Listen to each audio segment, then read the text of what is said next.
अस्सलाम फैमिली, कैसे हैं आप लोग। आज मैं बना रही हूँ दाल पकान, जो कि हमारे यहाँ बहुत मशहूर डिश है। जहाँ पे हम रहते हैं वहाँ पे मिलती है, वहाँ पे बनाते हैं। बहुत ही मज़ेदार और यम्मी ये डिश बनती है। तो पहले मैंने क्या किया, हरी मिर्च और टमाटर का पेस्ट बना दिया चॉपर में।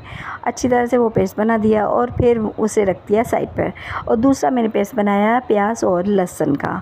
लहसुन और प्याज का भी पेस्ट अच्छी तरह मैंने बना के रख दिया। उसके बाद मैंने क्या किया, आधी प्याली मैदा लिया और मैदा बहुत ही अच्छा छान के साफ़ सुथरा सा रख दिया है एक। और उसमें फिर मैंने डाला ज़ीरा, नमक और थोड़ा सा ऑयल। उसके बाद अच्छी तरह से उसको गूंदा। पहले उस सूखे मिक्सचर को मिक्स किया, उसके बाद मैंने पानी से उससे गूंदा। और पानी वो नॉर्मल घर का जो होता है वो, उससे मैंने पानी से गूंदा। और जब मैंने गूंद के अच्छी तरीके से उससे थोड़ी देर के लिए रेस्ट के लिए रख दिया। उसके बाद चने थोड़े से लेकर, जो कि मैंने पहले बॉयल किए थे, आधा किलो चने हैं मेरे पास, वो मैंने बॉयल किए थे नमक वाले पानी में, रात को सोक किए थे। 1.5 कप के करीब चने लिए थे और वो हाथ के हामुन दस्ते में कूटे। जब वो चने कूट चुके थे, उसके बाद मैंने उनको पेस्ट बनाया। और जब मैं 2 चम्मच दही ली, और 2 चम्मच दही लेने के बाद उसमें मैंने थोड़ा सा दूध और चने लेकर उससे पेस्ट बना के रख दिया। और फिर कढ़ाई ली, कढ़ाई में डाला ऑयल डालने के बाद उसमें डाला प्याज और लहसुन का पेस्ट।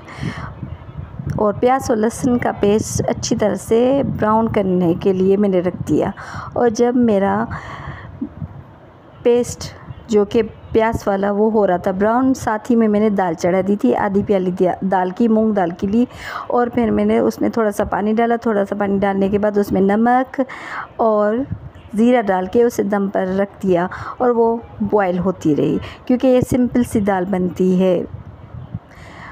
उसके बाद ब्राउन हो गई प्याज, और ब्राउन होने के बाद प्याज जब मैंने देखा कि प्याज ब्राउन हो चुकी है, तो उसमें बेसिक से मसाले डाले, जो कि बेसिक से मसाले थे। साबित गरम मसाला था और सारे बेसिक मसाले डाल के, जो कि आपको दिखाई दे रहे हैं, वो सारे मसाले मैंने डाले।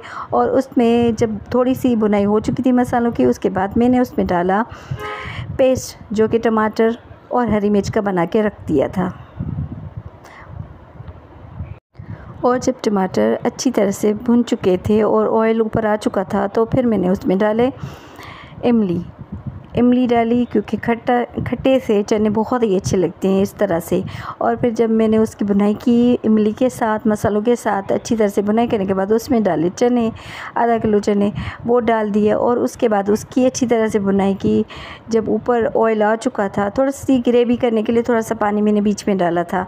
आप चाहे तो साबुत भी खा सकते हैं, लेकिन ग्रेवी क्योंकि अच्छी लगती है, तो फिर मैंने उसमें डाला थोड़ा सा पानी डालने के बाद उसमें मैंने वो मिक्सचर डाला जो कि मैंने बना के रखा हुआ था, दूध, दही और चने का, वो डाल दिया।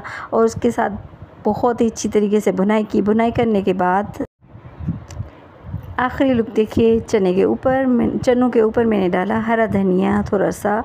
बहुत ही अच्छे लजीज से हमारे चने तैयार हो गए हैं। और साथ में मैंने दाल में डाली इमली के साथ ही थोड़ा सा ज़ीरा और डाल दिया था बीच में, वो शूट लेना मैं भूल गई थी, इसलिए तड़का साथ में ही दाल का तैयार किया। लहसुन के साथ थोड़ा सा ऑयल डाला और सिंपल सी ये हमारी दाल रेडी हो चुकी है तड़के के बाद।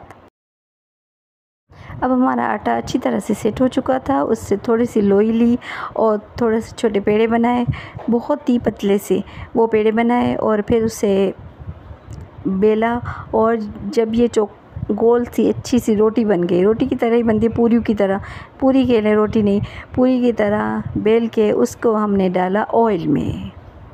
हमारे यहाँ की मशहूर डिश दाल पकान अच्छी तरह से रेडी हो चुके हैं छोलों के साथ। ये देखिए आखिरी लुक, कितने खूबसूरत, खस्ता और यमी मज़ेदार सी ये हमारा लंच तैयार हो चुका है। आप ज़रूर इस तरह से ट्राई कीजिएगा, जिस तरह से मैंने बनाया। मेरी रेसिपी से ज़रूर ट्राई करके देखिएगा।